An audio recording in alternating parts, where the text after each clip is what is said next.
Merhaba arkadaşlar, bugün slime yapacağım. Hemen başlayayım. Ben şu ikisiyle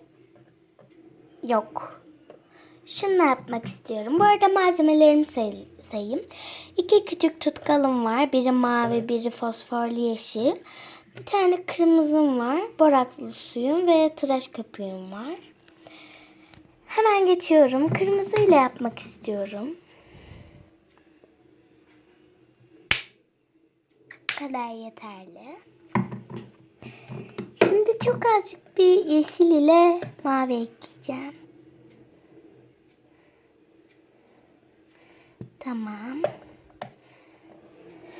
Bir renk karışımı görmek istiyorum arkadaşlar.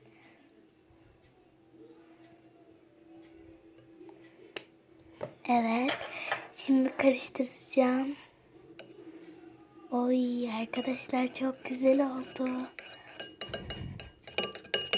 Mavi yüzünden kalmayın. O kendi tonuna dönecek. Tıraş köpüğü ekleyince zaten döner.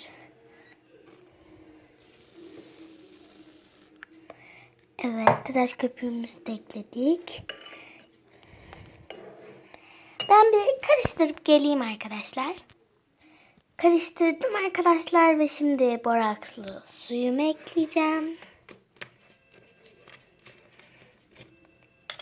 Çok azıcık ekleyeceğim. Bir kaşığı çıkarmak istiyorum ben. Kaşığı ekleyince oluyor. Kaşığa yapışıyor ve boraks gelmiyor. Bu yüzden de kaşıkta kalıyor ve ele daha çok yapıştığı için.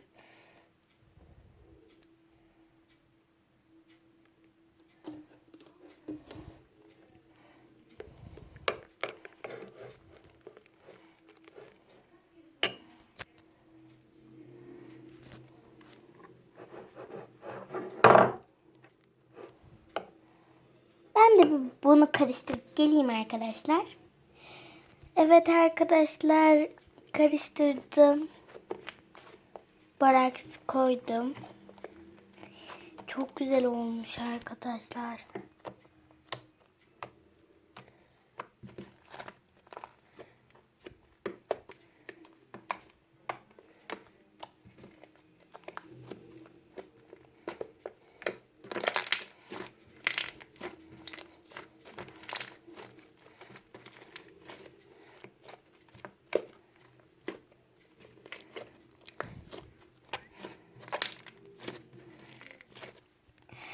Evet, videomuzun sonuna geldik arkadaşlar. Bu tarz videolar için like atmayı unutmayın, abone olmayı unutmayın. Bir dahaki videomuzda görüşürüz. Hoşça kalın.